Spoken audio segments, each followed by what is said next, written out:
Greetings, everybody. This is Copy Who, and I am your host, Paul, the producer. You know me. You know me. Yeah, so that's the beginning. Like it or not, make fun of it, dude. Isolate it out. Make fun of it. Because every time you do, people come and sign on. I actually did a recording on Wednesday. And it was about 45 minutes of okay, and 15 minutes of me getting a little too temperamental. So I disposed of the recording. And what's true is, for the first 45 minutes, I felt myself the whole time preoccupied with something that was bothering me. And so I didn't feel like it was up to par for me, even though I listened back to it and it wasn't bad. The clips were good, the commentary was good, but it was just something I didn't want to put up there. And I don't like to splice shows. It's one thing to take a part and post parts up there.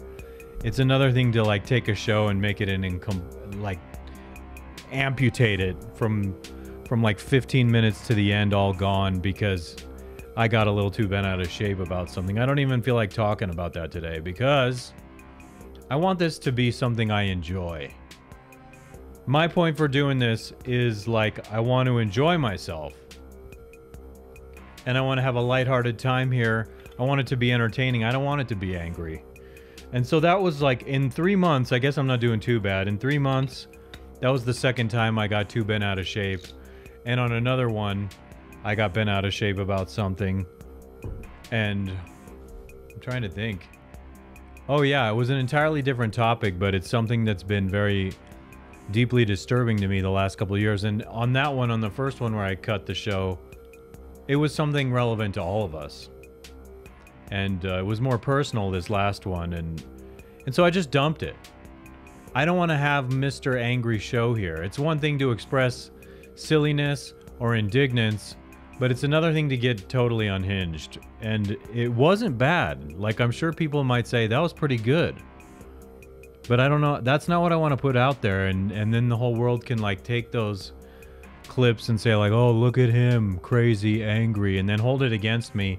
Even though I think my anger was justified, I'm just, I'm disturbed by stuff in my life. You know what I mean? In the last 3 days, I've gotten 3 nearly good nights of sleep in a row. I haven't had that in quite a while. And maybe it's because, I certainly have been exercising regularly, but I've been upping my strength workouts a little bit, the intensity on those. Maybe I'm sleeping better because of that. I hope so. I just had lunch and my throat's a little like phlegmy. So I'm drinking water to hopefully clear it out a little bit because it's actually something real warming the voice up when you do this stuff. Ah, yes, so yummy. You know, I deserve it. Wow. And over here I want to say hello to my little friends. Hello, Owls. You saw me get it bent out of shape on Tuesday, and that wasn't nice, was it? Hey, you're quiet there, Jules. Why are you being quiet about it? Oh. Yeah, she thinks that I'm abusive. So, off with you. I'm not talking to you today anymore. Oh, hey, I can say whatever I want to her. Copy. I'm the boss here. Yeah, she doesn't like that I lost my temper like that. Apparently, it's abusive to be justifiably angry. You know, that's a very gynocentric view. Are you saying I'm toxic? I have toxic masculinity? Oh yeah, you're just all full of yourself. You think you know what's best, but I disagree with you, Jules. Okay, at least you're conceding that I'm right to be angry. I just need to express myself differently. You know, that's just like apologetics, right? You want to defend something, but at the same time, you don't want to hurl insults because when you do that, that's sort of what I was trying to say about Matt Walsh the other day, that when you hurl insults at people, you immediately alienate any possibility of trying to bring them around to your reasoning. So we can't eliminate people. We have to live in society with them. Okay. I must be a super dork because before this, I was reading I was reading out of a philosophy textbook called The Great Conversation, and it was the textbook I had when I took an intro to philosophy when I was like 19 years old in the spring of 1993, that would have been. And I lost the textbook I had for that course. I don't know how or why it's gone. I don't know where it went. But what I did was I bought another one, and I bought the teacher's version of it. So it has special notes for the teacher about how to like teach the material, and I found that I like that because it gives you different insight, not just being the reader, but having the teacher's lesson in the book. And I'm now old enough and wise enough and learned enough to make some good use of it. But so I was reading in there. Yesterday I read about Christianity, and it's not like reading the Bible. You're reading a philosophy book that explains what the religion is about.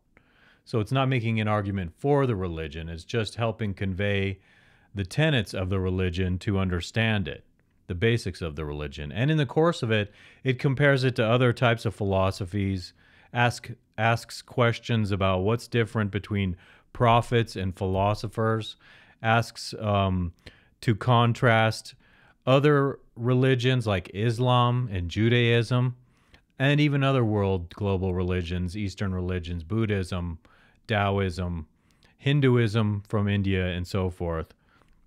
And these are interesting comparisons. And so it talks about all sorts of things like that. And like I said, it's not making a case for Christianity. It's just explaining what the religion is about. It gives you a better understanding of it. And today, the following chapter in this textbook is about a saint that lived toward the end of the 3rd century into the early 4th century AD, named Saint Augustine or Augustine. I don't know how to pronounce it, but that's really interesting. That's one of the things I wanted to read. So when I went in there to read about Saint Augustine, I was like, I wanted to read that because I remembered liking it from many years ago. I was like, I remember really enjoying reading about that. And so I wanted to revisit that. But then I discovered right before that was the chapter on Christianity. And so I decided to read the chapter of Christianity first as a preface to this next chapter. And I've really found it very interesting. And if you're not a philosopher, you're going to be like, oh my God, what the hell is this guy talking about? It's boring as hell. And not to me, it's not. Like when I read it, it was actually giving me a lot of satisfaction today reading it and comprehending it, and even relating some of the experiences of Saint Augustine, talking about how he was sinful when he was younger, dealing with lust and trying to impress his friends, doing some things, stealing from people and taking part in these capers. I'm calling them capers, but they would steal things and do things that were bad. And he remarked how out of pride, it made him feel good to do these bad things. And I found that very interesting. I thought that there were very discernible parallels between his life and my life at a certain point. And it had to do with being younger and more lustful and more immature without wisdom. And so this particular fella, Saint Augustine, like developed a passion and a fervor for studying philosophy and wanting to figure out what wisdom is in real life. So I think at the time of this writing of the thing I was reading, he was, what was it? I know he was a priest for 8 years, and then he was a bishop for 2 years. And he was like in his early 40s, like 42, I think it said, and he converted to Christianity 13 years before that. And I just thought it's kind of fascinating because he's very well regarded in the history, in the annals of history, being a saint. And I remember liking what I read about him, so I wanted to get into that. And I just liked it. It was stimulating to my mind. It was so stimulating that I was like, do I want to stop and do this recording now, or do I want to keep reading?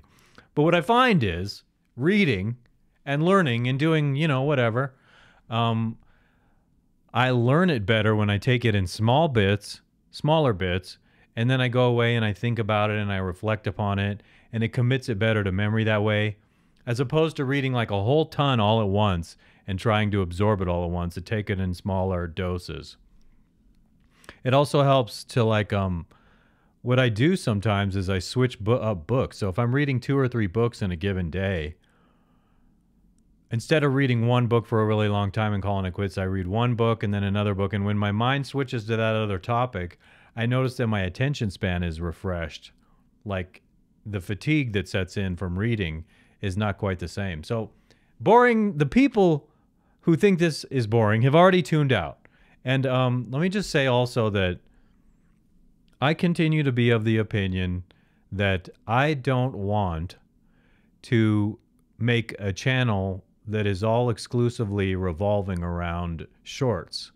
I'm not saying I don't want to have shorts. If I could snap my finger and have them to put up there, great, but it takes work to make each and every individual short. And I even looked on a website, Fiverr, to see if I could find a video editor. Like if I go, here's the footage, take between this point and make shorts. And then I'm like, it's like to find those points, I already do half the work.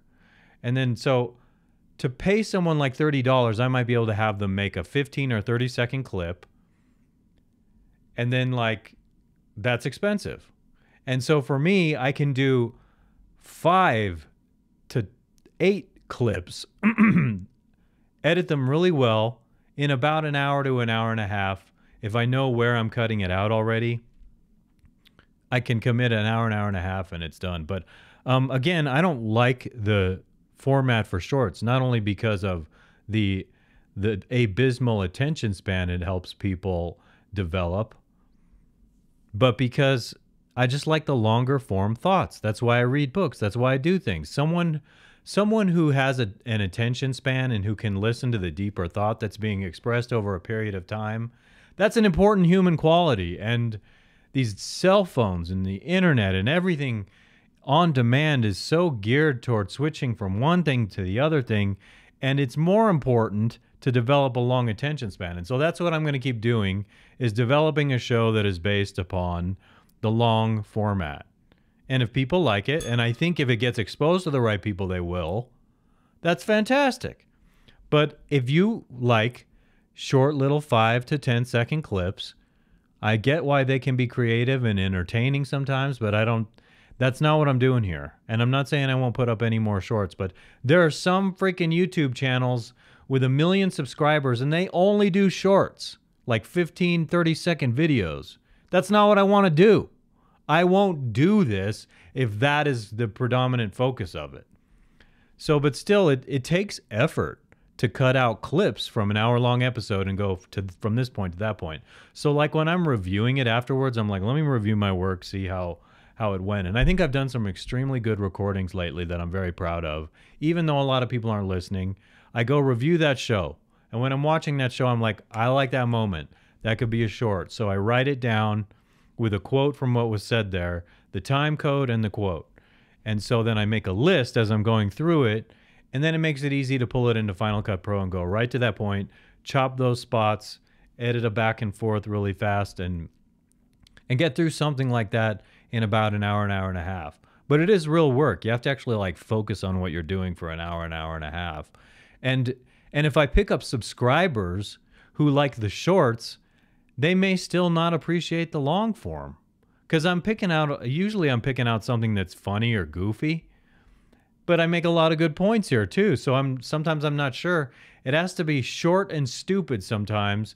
And then you're picking up people as subscribers who, when they listen to the long form, they're going to be like, I'm not into this. This is way too sophisticated for me.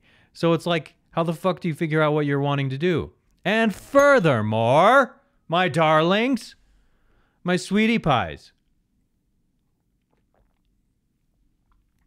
I want to talk about anything I want to talk about. So on a given day, when anything happens, that's what I want to talk about. And so a lot of people are like, you need to find a niche and only stick to the niche. And so that's not what I want to do. I want to have, for instance, the ability to talk about anything I want. And I hear these guys who are like, here's how you build your YouTube channel. You need to focus on one little... Well, that's boring to me. I have something to say about everything. And I'm fucking interesting, so I'm not going to go that route. And fine, you can be like, oh, it's not a good idea. Well, I've gone down the path before of being a producer, and I think I'll find my way through this. Eventually, I am going to get religious about putting this content up elsewhere. Eventually, I might do short clips with the expressed goal of getting into certain environments, communities online. I don't feel like saying right at the moment, where they might just say, hey, this guy does good content. He's talking about A, B, and C cognizantly and making good points. And yeah. So, like, I know that if I put things up on Rumble, there will be more of a latitude about the way I'm allowed to speak without them kicking me off there. And probably BitChute too. I wish there were one way for me to like upload once and disseminate it to all these different platforms, because I fucking hate repeating the same routine over and over again. That's not an efficient routine. And I'm going to remind myself in this right now. I used to use something years ago called TubeMogul that could upload to several different platforms at once. So see if TubeMogul still exists to upload one video to YouTube, to BitChute, to Rumble all at once, and maybe other platforms too. Wherever they'll take it, that's good, because anywhere I pick up an audience is a good thing. But it's going very slow. However, I'm very pleased with the work that I am doing. And so this is what I love to do. It's the little things like this that make me so proud of what I'm doing, okay? If you have a shitty production, I'm less likely to like your show, but I do appreciate people who. What I'm going to say is, let's take Motley Crue's album Shout at the Devil. It's not the best produced album as far as having the most lush, beautiful tones and sounds, but it was decent enough, and the character of the band in those recordings is 100% cool, okay? And so the point I'm making saying that is that it has to have character. And so if someone has like zero production but they have character, I will appreciate it. If you have amazing production and like feeble content as far as the subject matter, that's no good either. Because I've heard songs that were produced and recorded well, but the song sucked. And so I'm trying to combine both here to be compelling and interesting and have a very good production set up here. That matters to me. I think the eye candy matters. I think changing the screen back and forth when I'm talking matters. And that is how I'm manipulating the attention span. It keeps people engaged. It's like, oh, fresh. So probably in those first 16 minutes right now, where I was just talking from the front here, there should be some kind of additional change going on. But I don't know what that is. But let me see what I can pull up. Oh, this first clip is interesting, okay? We will dive into the first clip right now. It is, this one's simple. So I will do this. Come over here with that, like that. And I will close that down. And okay, so this I like. And this comes up here on this. I like doing it this way because it's more legible. And it says here from Pearl Davis, from Pearly Things, "You're a hoe if you have an OnlyFans." And I was like, okay, I appreciate that. I want to... because I tend to agree, and I appreciate her saying that. You know why? Because OnlyFans is a scourge in the human existence. Okay, it provides, it actually is another source of disconnecting people. And I was saying a couple days ago that sex is supposed to be something that is sacred between people, a deep expression of love and intimacy, and so that is what OnlyFans is not. So OnlyFans is just one more little variable in the abyss of things that is destroying the human connection between people, especially a genuine connection between a man and a woman. A man is just going there to get his rocks off, and it's basically sinful in my view. I'm so glad to say I haven't been a pay pig for that site OnlyFans, and I'm not going to ever pay for any pornography, that is for sure. I'm done with it. You know what I'm saying?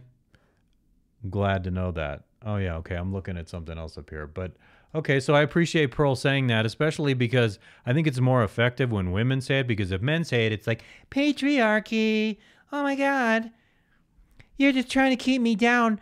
It's empowering that I go on and I strip naked in front of people. No, it's actually bad for your whole soul and your whole spirit. So yeah, I'm not slut shaming. I'm trying to point out something that should be wisdom, and it should be common sense for some people. But it's not.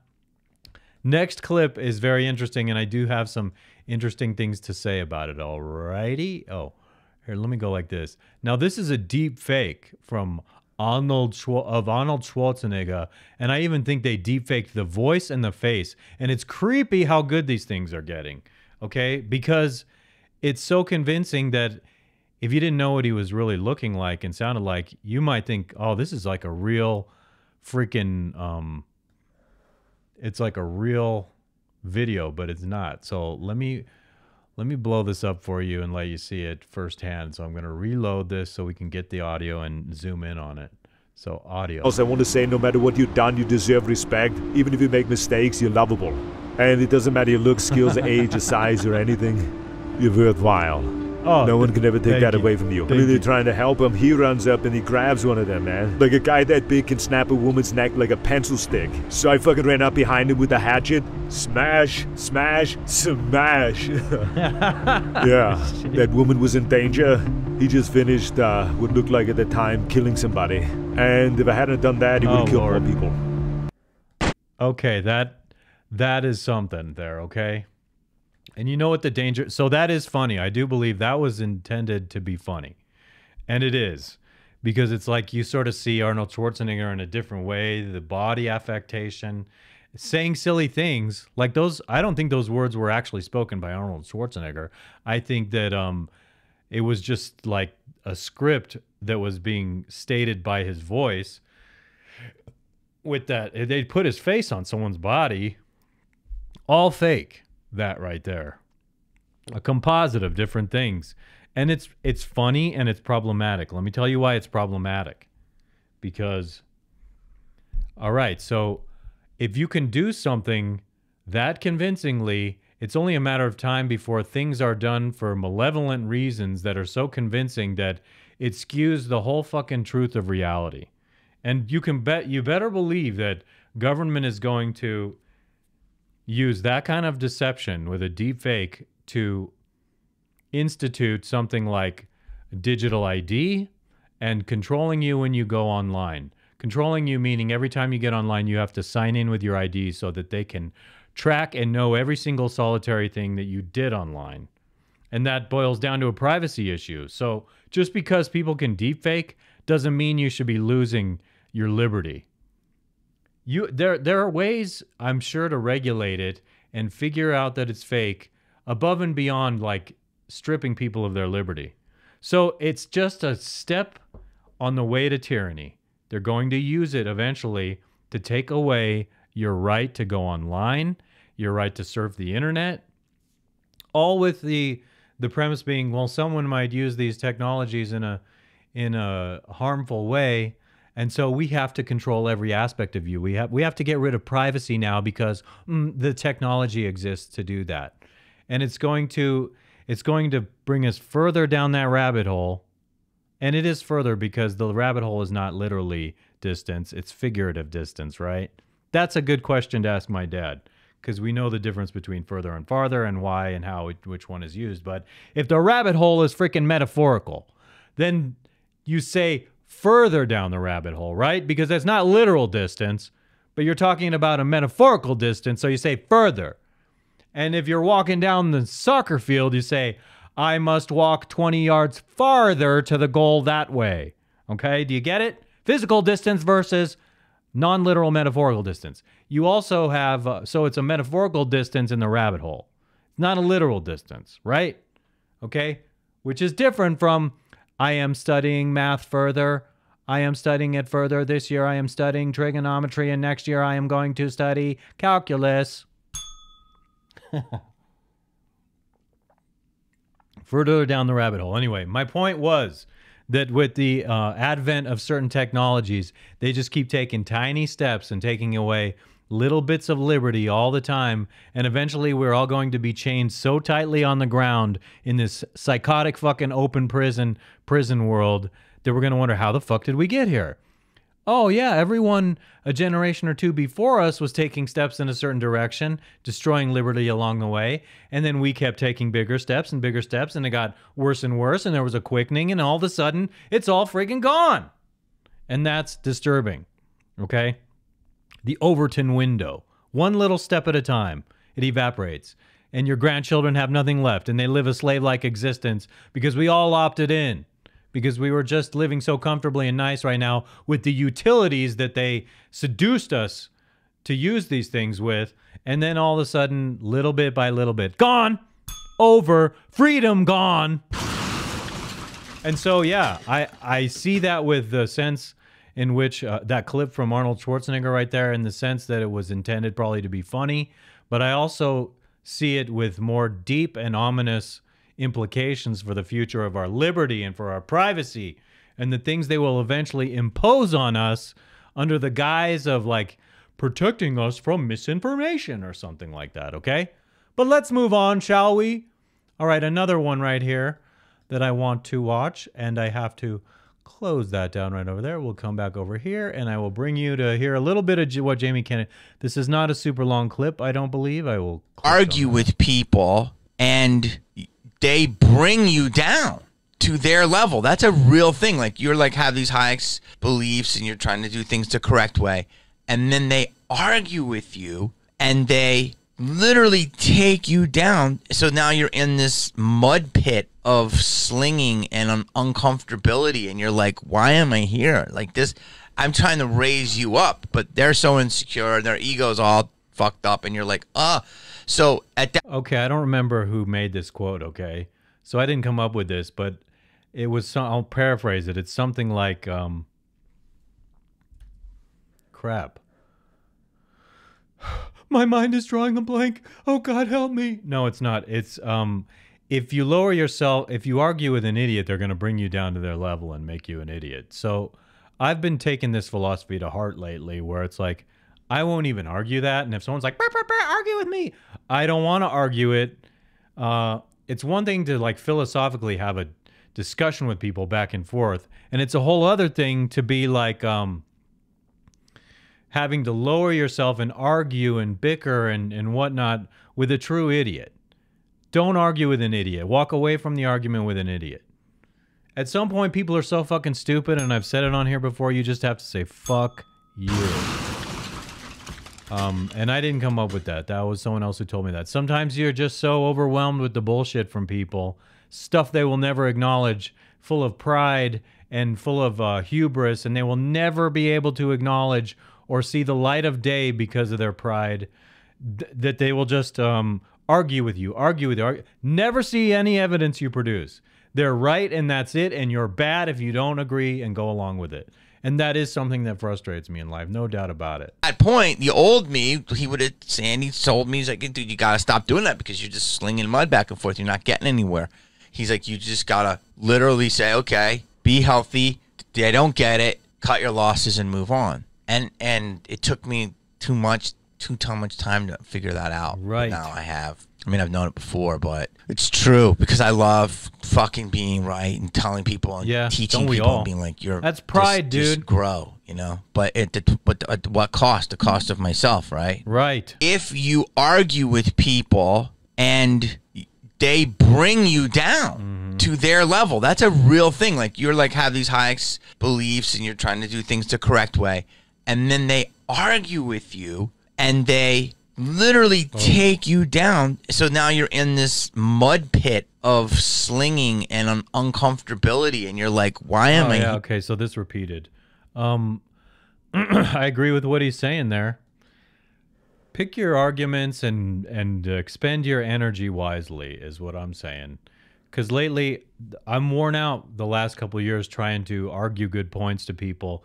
If you recognize someone's gone and they're not coming back with they will have to go through a severe fucking emotional distressing experience in order to reassess and reevaluate where they are mentally. And that happens to all of us throughout life, where you go through trials and tribulations and you either have to grow or you'll be stuck forever in your mindset. You have to reinvent yourself all along the way in life. And hindsight being 2020, if you're really mature, you will look back and go, holy shit, I made mistakes there. I screwed up. What was I thinking? What was I doing? And if you don't do that, Because I don't believe it. When I've said this probably on here before, I said it to someone recently. I don't believe it when people say, I have no regrets. I would do everything the same. And I think, well, then have you made mistakes in life? If the answer is yes, then why wouldn't you want to correct your mistakes? All you can do is go forward, obviously, and change the way you do things. But you don't learn anything if you don't recognize you made mistakes and operate accordingly going forward, changing your modus operandi, the way you deal with new situations, new problems, etc. Etc. E-T, C-E-T-E-R-A, etc. Latin. Okay? Et, people. For all you people who say ek, it's et cetera. E-T, C-E-T-E-R-A from Latin. Okay? You got it? Another one that bugs me is when people say especially. There's no k in especially. It's especially, not especially. Especially. That's a big pet peeve. I'm trying to think of one more. What is it? It's eluding my brain right now. One more example of how people mispronounce things, and I'm like, what are you doing saying that like that?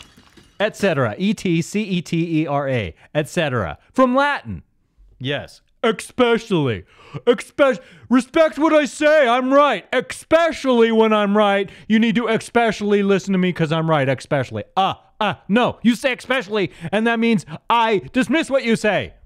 No, actually, if the substance of your thought is good, I will give you credit for it, and I'll say, hey, if you want more credibility when you say something, fix your fucking pronunciation of the word especially. It's especially with an S. Especially, not especially. Okay, that rant is over. Okay, so I can digress and go into something like that and be like, fireball, shield, fireball. True. Okay. What is next that I have on here? Okay, it's another Instagram clip. I'm not super fond of playing them off of Instagram because of the lack of control I have over the interface. But let me just get this open for you right now. It's a Rollo Tomassi clip, and it's short, so this one's not super long. And I want to come over here, and I want to drag it in there. And you know the point of me doing it in that order? It's like I like you seeing copy who right there, and I drag it over that. And you always see the brand there before the clip starts, and I dig that, okay? So let me reload this really fast and get down here like this. I have an abundance mindset. You develop options. Opportunities, options. Your confidence is low because you have no options. She is your only option. And you know this. That's why you're sending me 50 whatever AEDs those are. Right? I always had abundance. Yeah. When you were single, now that she is the sole focus of your life, what have I said? Go read my first book. Okay? What is it? Women should only ever be a complement to your life, never the focus of it. She's now the focus of it. Perfect. That's why you don't have an abundance mindset. The end.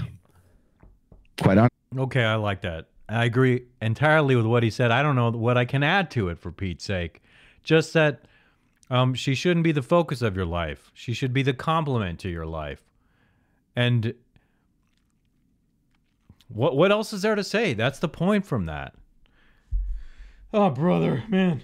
I'm either empty-headed right now or firing off priceless nonsense. What a priceless nonsense. What a contradiction is that? Meaning, like, sometimes I start fireballing these wacky things like the E-T-C-E-T-E-R-A. I just saw the TV show or the movie Bad Words recently, so I'm making it sound like a spelling bee because of that. I love Jason Bateman in that. He's hilarious. I recommend you check that out. So what else is there to say about that Rollo clip? It's quick, and I agreed with what he said. What can I add to that? Okay? She shouldn't be the focus of your life. She should be a complement to your life. And that doesn't mean you shouldn't be devoted to it and make it a high priority. Just don't make everything revolve around it, because that is not a sustainable position, because there are always going to be bumps in the road when you have to service something in your life unreasonably. That's what I should have said a second ago when I said I had nothing to say. That's what I should have said. Oh, yeah. I'm not on drugs. And I'm not even in a bad mood today. I'm just, actually, this is just pretty good flow, I think. Sometimes my brain is like, huh, what am I saying? What do I want to say? What should I say? I'm on the spot right now. I got to say something, but I don't have anything in my brain, and I have to generate something right now to be semi-interesting. What do I do? What do I do? Digress. Take a detour. Go in a different direction. Say something else. Oh, you're looking at me funny. What? You in particular. I didn't do anything. What are you looking at? What are you looking at? Oh, yeah. So you say. So you say. She's like, dude, this is why I don't like you. Hey, you better correct your attitude, woman. Otherwise you and your owl are out of here. Oh, you know I'm talking to you that way. You deserve that. Don't be talking to me like I'm saying something wrong. You're disrespecting me as I do. Your job here is to make me look amazing. So when you talk to me, when you interact with me, it's your job to build me up, okay? I'm not here so you can make me look like a fucking asshole, you freaking owls, okay? I accept your apology, okay? Learn who's boss here. Do you like this notoriety? I don't think you're going to go anywhere else and get this kind of attention, which is none at all for me either, but okay. You guys are so quiet now. You feel like this is the most aggressive I've ever been with you, okay? Stop it. Just stop it. We're coming back here right now. The next clip on tap after Rollo. So this is a Jordan Peterson clip that was posted by Ryan Stone. And I can't remember what it was, so I'm going to have to... So what I do here is watch this same routine like this. Boom! You read Copy Who up there, and you're like, you know this show is Copy Who. You recognize that on the screen up there. This is a 42-second clip. We're going to zoom in, and we're going to reload it, and we're going to hit that. So this one is on Twitter. For a gay wedding. Making them do it? Yeah. I don't think that's a very good idea. But here's the argument. So should they be able to deny making a cake for a black couple if they don't like black people? Allowed to? Probably. That doesn't mean it's right. Okay, so then we had the civil rights movement where they said black people, you had to serve them in your restaurants and stuff like that, and it did work, and it did make our society better, but would you argue that that still wasn't right? No, that was right. Why is that different to now if you didn't want to make a cake for black people? Maybe it's not. Maybe it's not different. Yeah. Maybe I was wrong about that. Making people bake a cake for a gay wedding. So he was making this clip to make Jordan Peterson look like a fool, but this topic is interesting to me because,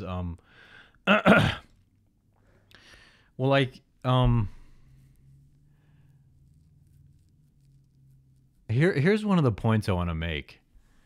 I don't think you can legislate racism out of people through punishment. People are going to still be racist no matter what. And so I see where Jordan's coming from there when he says maybe he was wrong. And I see both sides of this, actually. But here's the deal. You can vote with your dollars. You can decide, I don't want to go into this business because it's owned by this person who is some kind of proclivity that you don't like. Whether it's their ethnicity, their religion, a belief they have, maybe they called your mom a fucking asshole. You can vote with your dollars by not going in there and being a customer in their business. You have that right. But at the same time, you know, someone providing a service, sometimes you go into places and they will have a sign on the wall that says, we can refuse to give service for any reason or something. And now I will say it's wrong if you go in somewhere and someone's like, you're black, I'm not going to serve you. That would be utterly wrong. So in and of itself, being black is not immoral. It wouldn't be something where someone can say, it's my religious belief that I should not do this. But then you take something like not making a wedding cake for a gay couple. First of all, if you are a gay couple, you should go to a business where they support you. I support that you're going to a business where they support you, and you shouldn't give business to somebody who's openly bigoted against you. But then it gets all wacky, see? Because if someone says they don't want to bake a cake for you because of their religious beliefs, then you want to sue them for saying, oh, look, they discriminated against me. I think that the person baking the cake should have the choice not to, even though I would say, bake the fucking cake. I would bake a cake under those circumstances. I don't think, I mean, I see how it gets morally and ethically hairy if you have certain beliefs that you want to live by. But I think there has to be, here's the deal. Like I said, why do you want to go to a business where they discriminate against you? Why wouldn't you want to go somewhere where they support you as a person? Is it because from that conflict, you want to get victim currency by suing them and like getting a huge payout? Because something's wrong about that too, the overly litigious society we live in. Where's the right and the wrong in this? My advice is bake them the cake, you ass. And then the other part of me is also like, if you don't want to fucking, if you want someone to bake you a cake, go to someone who wants to do it for you. And then like suing them, I just don't know. But there are situations where people should be sued for acting unjustly. So the law is murky on this. The law can't like solve this problem. So that was a Comedy Central clip I noticed. And the problem with it is it was meant for humor. And it was meant to like belittle Jordan Peterson a little bit when that was a valid exchange there. So like, what's the difference between someone going in a diner? Like, if you know that they're racist in the diner, do you really want to eat there? I wouldn't want to go to a place where it's like they fucking hate whitey, and if they would spit in my food, it's like I'd be afraid to eat there. I want to go where somebody's nice and they want my business. You see what I'm saying? And do I think they should serve me and just be nice people about it? Everybody should be nice to one another like that. Everybody should be nice. Everybody should be polite. And if I were the baker, I can't say that as the baker, I don't think you're sinning by making someone a cake. Okay?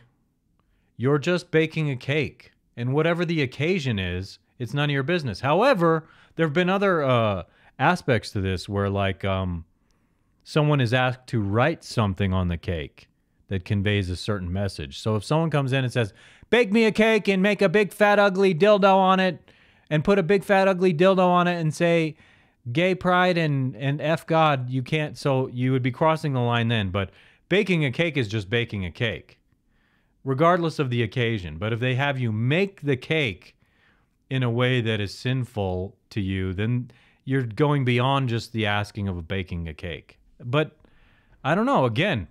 And so the law is like, you have to do this. And it discourages business, let me tell you.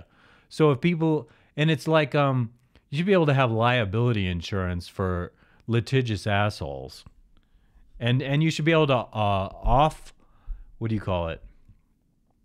outsource the grief for being sued. So like, is that like what a lawyer is supposed to do? But okay, I'm being sued, but I'm giving you deal with this and the insurance will pay for it and it won't burden my life in the meanwhile. Okay. So I don't know if anything I'm making is making any valid sense at all. I'm still fucking foggy headed because even though I got 3 nice days of sleep in a row, I still think I need to catch up for all the fucking sleep I've lost the last fucking 6 weeks to 8 weeks. Yeah. What's next? Well, it's the last one I have here. And then we'll be wrapping this one up. Okay? And so the reason I said that video was posted by Ryan Stone, the Manosphere Navy guy. Okay? And trying to remember what he said about it. Was it on there, actually? Let me just look at it and see if it was on there. Okay, so what Ryan said about this, I do want to go to that really quick. What Ryan said about it was, if you're going to cheerlead the West, learn about the rule of voluntary transactions. You can't ban black people from your store, but you can't be compelled by government to work for someone. I was always annoyed Peterson wasn't able to bring up this obvious point of liberalism. So that's what I'm saying. You have the right not to go to a business for any reason you want. But apparently, if you decide you don't want to provide service to someone for anything you want, that's an infraction. So if someone doesn't come to your business, why shouldn't you be able to say, and if someone's like, I'm not shopping in your, I had someone at Pride Fest tell me I don't shop from straight sellers. And I was like, oh, okay. So given that he demonstrated discrimination toward me, should not someone like be able to sue them for discriminating based upon my sexuality? Like I don't patronize your shop because you're not gay. And then, but if I say I'm not selling this to you because you're gay, then I'm culpable. There's this mutual thing here. If you don't want to patronize my shop because I'm straight, don't patronize it. But if I don't want to sell you the pipe for whatever reason, then so do you see? Like, it's like you're being forced to work for someone if you don't want to. So you should be able to say no. And if it's offensive, the resolve should be go to someone who's friendly to you and your lifestyle or your business or what you're asking for. And leave it the fuck out of the court system. That's the best fucking point right there. That this is totally resolvable with people who are actually decent and reasonable. And what you're dealing with is an asshole. And sometimes you're dealing with an asshole when people sue. So is it a real reason someone needs to sue? Are they really justified for suing or not? But I want to go to this last clip. So I thought I recall this from a few days ago. The same thing. Who does he put this aside? Okay, this is another one from the show Whatever in Southern California. I do find it interesting, and boom, all the way over there like that. And okay, so Brian the Week has his little sex doll in there once again. Okay, Brian the Week I call him, but it's also like Brian the Sketchy who has a sex doll in his show. Could you imagine? I should get a sex doll and put like at whatever on it, okay? And then be like, that's not my sex doll. This is just to promote at whatever. I will, if he wants to pay me, then I can be like, okay, the reason the sex doll is here is because he's paying me to promote his show. You know, he should put like I guess the shirt is on her that says whatever. Oh man, he's way ahead of me. I just would like to ask him about that sex doll is all I'm saying. So here's Brian the Week, who doesn't control the room. But let's hear this discussion here. With, right? What's his job? Okay, so once again, like, very echoey room. I always got to point that out. Put some foam up, dude. That echo is really irritating.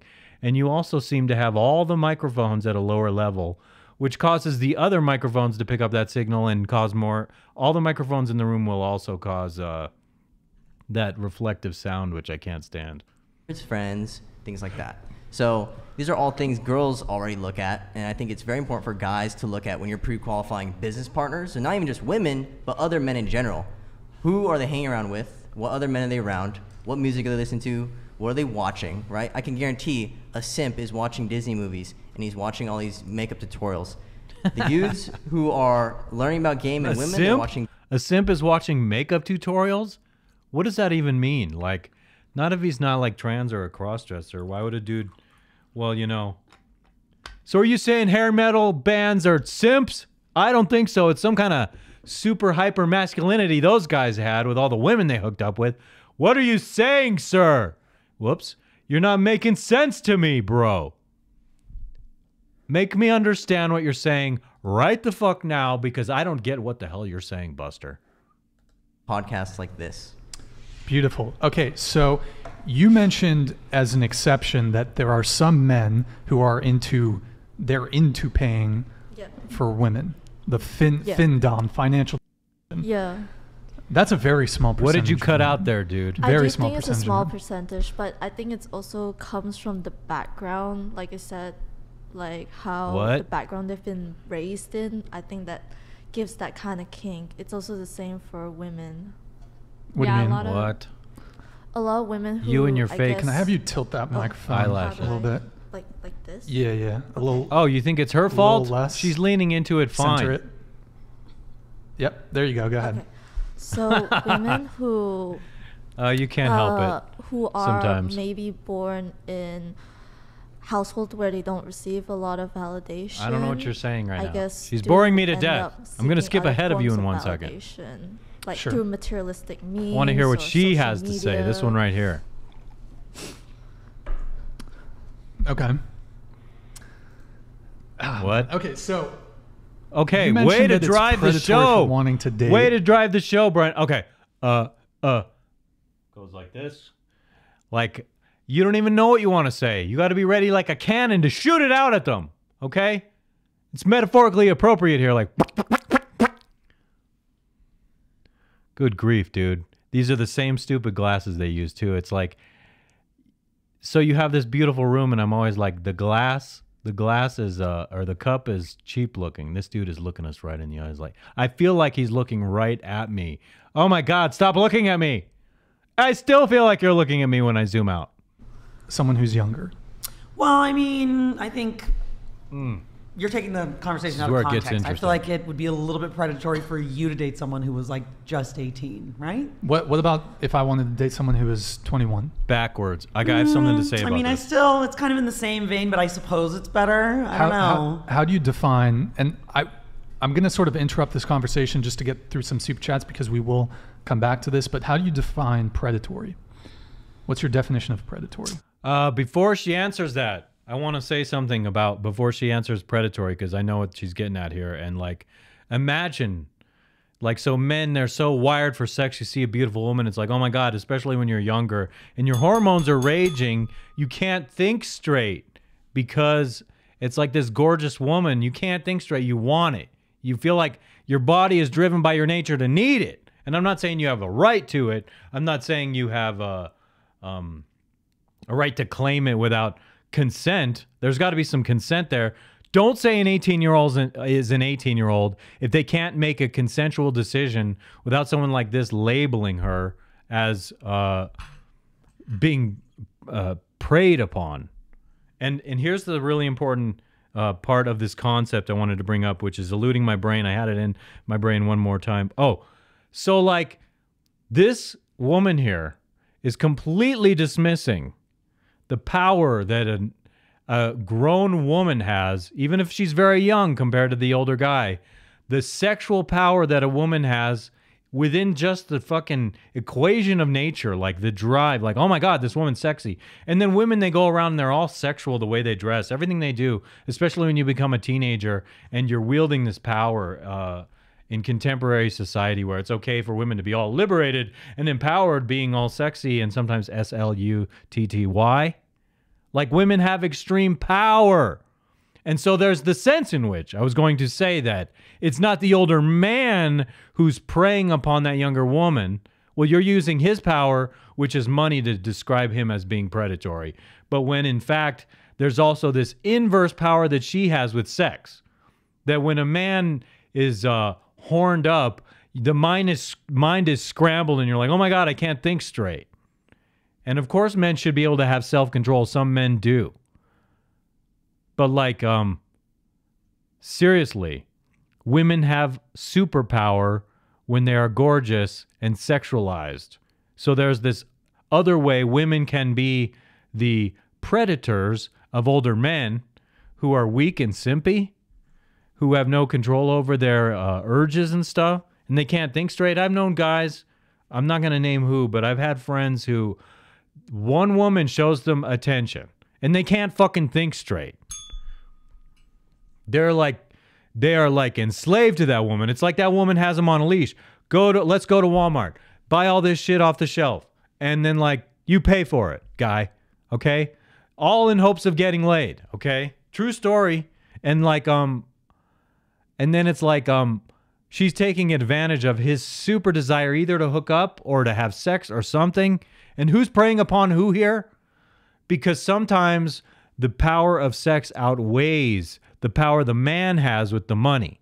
And sometimes there's just a consensual, transactional thing going on right there. And it's up to consenting adults. But let's continue with this. I suppose my definition of predatory would be... I don't know. I feel like this conversation is going to kind of come full circle. I feel like it's a man that sort of wants to take advantage of someone who is younger, more naive. Maybe even not a man, someone who is interested in taking advantage of someone who maybe doesn't have as much life experience. And that might be true. There's always that equation between two people, but it's not default the man is a bad guy because of the age difference. So there's some personality there that might know how to, through his own warped game, take advantage of a person. And the same is true of the younger woman. So it's a toss-up. It's not zero sum. It's definitely the man or definitely the woman. It's a toss-up. It depends on the situation. They're both in a position to be predatory with one another. Women have a lot of sexual power.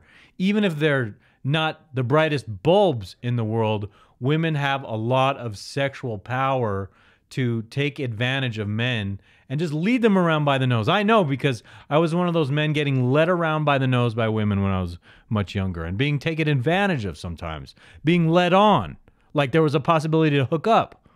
And in my case, it wasn't just like for the sake of sex. It was because if I was madly in love with a woman, she could fucking run rings around my head, and I couldn't think in any other way other than like being obsessed and focused on her.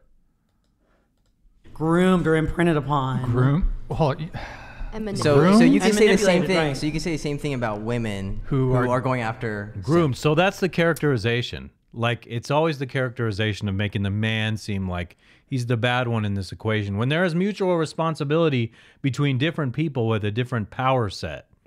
You have to be mindful of the type of power each individual has and why. He may be older, that may be undesirable to you, but he may have money, and that's a dynamic of the power set. She's younger, she's gorgeous as hell, and she's shrewd enough to use sex to her advantage, or the idea of sex, or the want of sex to her advantage. And then, of course, there are naive people. There can be an older man with money who is weak as hell, and there can be a young woman who's gorgeous and naive as hell. There's so many variables that are a toss-up in this. You could do, I guess you could say that. I mean, but again, like her relationships with other people are business based. But is right? it predatory? It's transactional. It's is it predatory for a younger girl to go after an older guy? Yes, I'm grateful of her for bringing that up, because and what I'm bringing up is the power of the sex, the power of the sexual desire that woman invokes in another man. Do you see what I'm saying?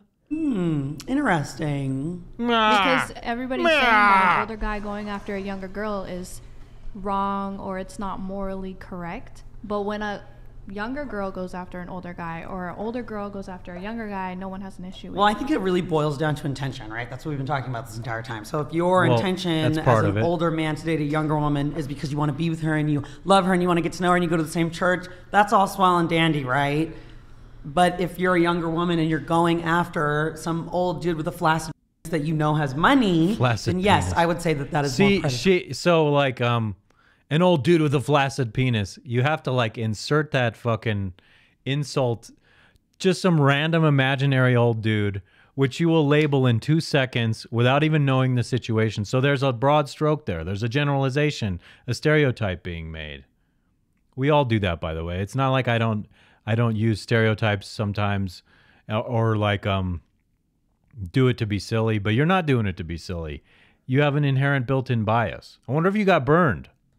I definitely think that it's biased on both sides. Yes, there you go. There's the thinker in the crowd. A woman can, have bad intentions on a man. And I definitely can tell you from personal experience that I have seen older women pry on younger men because it's just easier. Yes. And if anything, that I see happens that too. more than there's the same, I would say the same things about that relationship between an older woman and a younger man. And the older woman can use sex as a weapon, as a power tool against a very horned up, testosterone infused young man to like lead him around by the nose. And is that predatory? Or is it, the young man is obliged. He's like, oh my God, yes. A young man wants to be a gorgeous woman's sex slave or stud for a while. Do you realize that? It's built into the wiring being a man. Pete's sake, dude. They're guys going after younger girls. Yeah, you said what was your definition of predatory again? You said it was men preying on. I said I think it depends on who's taking advantage of who, right? Predatory, I think, like. So, but are you conceding then that there's a situation where maybe both people, young woman, older man, they're consensual, they like one another, and there's always going to be some kind of power dynamic there where someone has an advantage in some way. It's never going to be a perfect balance of power. That's some impossible ideal. We've been talking about really relies on intention, you know? It has more to do, I think, with someone trying to take advantage of the other for personal gain, right? Okay.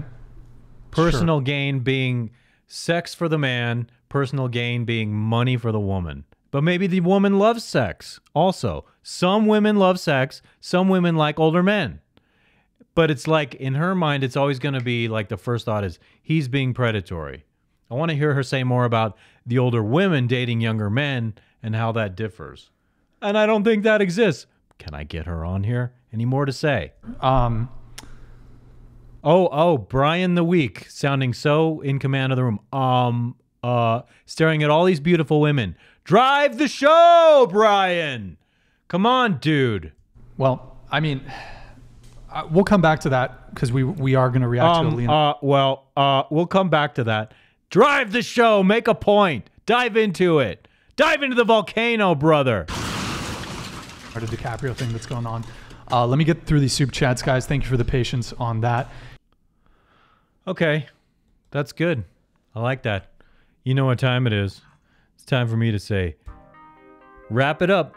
Okay, if you like this t-shirt, I will post a link to this t-shirt if you are out there and you want to buy it. I like it. I made it myself using AI and Photoshop to put it on the t-shirt. Excuse me.